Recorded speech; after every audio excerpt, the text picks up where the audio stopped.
Bab 210. Keluarga Jiang yang putus asa. Basecamp Aliansi Bela Diri Distrik Donghai. Di ruang rapat, sebuah rapat meja bundar sedang berlangsung. Ketua Aliansi, Krendagu, berkata, Ketua Aliansi Luo, situasi tersangka itu kurang lebih Kai sudah tahu. Dia adalah seorang mutan. Tingkat bahayanya adalah level S. Setelah dia melarikan diri dari Tiongkok Tengah ke distrik Donghai, ia menyerang 3 orang lain lagi. Jasad ketiga orang korban telah dicabik-cabik menjadi serpihan-serpihan. Hanya kepalanya saja yang masih tetap utuh. Di hadapannya, duduklah seorang wanita yang sedang mendongak ke atas. Namun hal itu sama sekali tidak mempengaruhi kecantikannya. Meskipun sedang duduk, juga dapat dilihat dari samping. Perbandingan tubuhnya sangat sempurna. Dari dada moleknya sampai pinggang kecilnya. Lalu sepasang kaki cantiknya yang ada di bawah meja. Setiap bagiannya sangat indah. Wanita ini adalah kakak ketujuh Louis Yun, Kelly Luo. Wajah cantiknya tampak sangat serius. Alis cantiknya mengerut. Sambil mengusap keningnya ia berkata, cara tersangka kali ini sangat keji. Di Tiongkok Tengah kemarin kita belum berhasil menangkapnya. Itu adalah kesalahanku. Krenda berkata, kami akan berusaha sekuat tenaga untuk membantu Ketua Aliansi Luo untuk menangkap tersangka itu. Menurut laporan pengurus bawahanku, kami sudah mengunci beberapa kemungkinan daerah tempat dia beraksi. Kita pasti bisa menangkapnya. Kelly menghela nafas panjang dan berkata, sebaiknya begitu. Semoga tidak ada korban lainnya lagi. Baru saja rapat berjalan etengah. Seorang pria sekitar umur 50 tahunan tiba-tiba berdiri dan berkata, maaf, Ketua Aliansi Luo. Aku terima telepon sebentar di luar. Krenda menganggukkan kepalanya. Pria itu meninggalkan ruang rapat dengan cepat. Berjalan ke lorong di luar. Menerima teleponnya. Dan berkata, aku sedang rapat. Kenapa kau meneleponku di waktu ini? Nada bicaranya sangat serius. Terdengar suara yang terburu-buru dari telepon seberang sana. Pengurus hukum Han. Ada situasi yang terjadi di kompetisi antara keluarga Hong dan keluarga Jiang. Yang meneleponnya adalah Surya Xie. Dan pria yang menerima telepon itu adalah pengurus hukum Basecamp Aliansi Bela Diri Distrik Donghai, Zero Han. Hal apa yang lebih penting dari mutan? Apa kau tidak bisa memutar otakmu untuk menyelesaikannya? Suara Zero terdengar sedikit marah. Surya tersenyum pahit.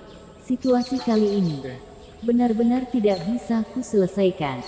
Murid Anda, Yonatan Hall, dia sudah mati. Bahkan aku juga hampir saja mati di tangan orang itu. Apa? Suara Zero tiba-tiba membesar. Ia melihat sejenak ke arah ruang rapat. Lalu segera melangkah menjauh dari sana. Dengan wajah muram ia berkata, apa yang terjadi? Apa Skyler yang melakukannya? Apa keluarga Jiang berani menantang aliansi bela diri? Bukan. Pembunuhnya adalah orang lain. Surya pun menceritakan semua kejadiannya dengan cepat. Setelah mendengarnya, sekujur tubuh Zero gemetaran. Dengan marah ia berkata, tunggulah dan berjagalah di sana. Aku akan segera membawa orang ke sana. Aku ingin tahu dari mana asal-usul anak itu. Beraninya dia menantang aliansi bela diri. Setelah menutup teleponnya, ia berpikir sejenak. Lalu memutuskan untuk tidak memberitahu ketua aliansi sementara ini. Melainkan membawa beberapa orang pengurus untuk pergi ke rumah keluarga Jiang sendiri. Yonatan adalah muridnya. Meskipun tidak bekerja di aliansi bela diri, tapi Zero memang sangat menyukainya. Dulu saat ia menerima Yonatan menjadi muridnya. Karena ia menyukai bakat bela diri Yonatan. Dan Yonatan memang tidak mengecewakannya. Sebelum 40 tahun, Ia sudah mencapai alam pemurnian periode akhir. Bisa dibilang dia adalah murid yang paling ia banggakan dalam kompetisi keluarga Jiang kali ini. Demi menghindari kecurigaan, ia tidak pergi ke plaza bela diri, melainkan menyuruh Surya untuk ke sana. Namun siapa sangka malah terjadi masalah sebesar ini. Pembunuh yang membunuh Yonatan itu seperti sedang menamparkan wajah Zero. Rumah keluarga Jiang sudah dipenuhi dengan kerumunan orang. Selain pengurus aliansi bela diri, Surya Xie, dan para bawahannya, sebagian besar adalah anggota dari keluarga konglomerat di kota Jinling. Mereka sedang menunggu drama menarik yang akan terjadi. Dan selain merasa bahagia di atas penderitaan orang, mereka lebih merasa beruntung. Keluarga Hou kembali ke kota Jinling lagi kali ini dengan kekuatan yang begitu besar. Apalagi kabar bahwa mereka memiliki 2 roang mater benar-benar membuat semua orang terkejut setengah mati. Tindakan tercerdas mereka adalah segera mendekatkan diri dengan keluarga Hou. Tapi apakah inilah yang sebenarnya ingin mereka lihat? Belum tentu. Kalau diri sendiri memiliki kesempatan untuk menjadi seorang tuan, siapa yang bersedia menjadi budak orang lain? Kematian Yonatan ini, bagi para konglomerat yang hanya bertugas untuk mendukung salah satu pihak, adalah sebuah hal yang baik. Ditambah lagi kali ini keluarga Jiang juga telah membuat masalah dengan aliansi bela diri. Mereka pasti akan mendapatkan hukuman yang sangat berat. Kompetisi bela diri antara keluarga Jiang dan keluarga Hou kali ini langsung membuat kekuatan dari kedua keluarga ini terluka berat. Ini adalah hal yang sangat menguntungkan bagi para keluarga konglomerat lainnya. Di dalam ruang tamu rumah keluarga Jiang saat ini, perasaan semua orang sangat sedih. Ekspresi wajah mereka sangat serius. Situasi seperti ini jauh lebih membuat mereka putus asa daripada saat Square masih belum menerobos ke puncak alam pemurnian tapi masih tetap harus menerima tantangan dari keluarga Hou. Jika kalah dalam kompetisi, nasib yang paling buruk bagi mereka hanyalah harus menyerahkan 90% dari harta keluarga Jiang dan angkat kaki dari kota Jinling. Tapi kali ini mereka telah membuat masalah dengan pengurus hukum aliansi bela diri. Nasib mereka benar-benar sulit untuk ditebak.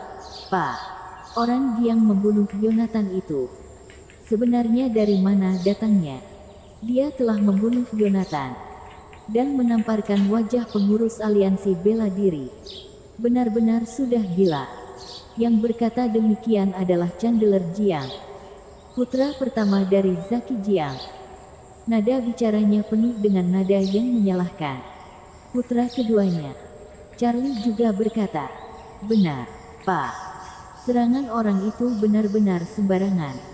Tidak tahu berat dan ringan. Oleh karena itu ia membawa masalah yang begitu besar untuk keluarga Jiang. Begini saja, aku akan pergi untuk berbicara dengan pengurus aliansi bela diri. Orang itu sama sekali tidak ada hubungannya dengan keluarga Jiang." Rosa mengeluh dan berkata, "Sekarang si Gordon Wu brengsek itu pasti sedang tersenyum bahagia. Begitu membayangkan wajahnya aku benar-benar merasa jijik."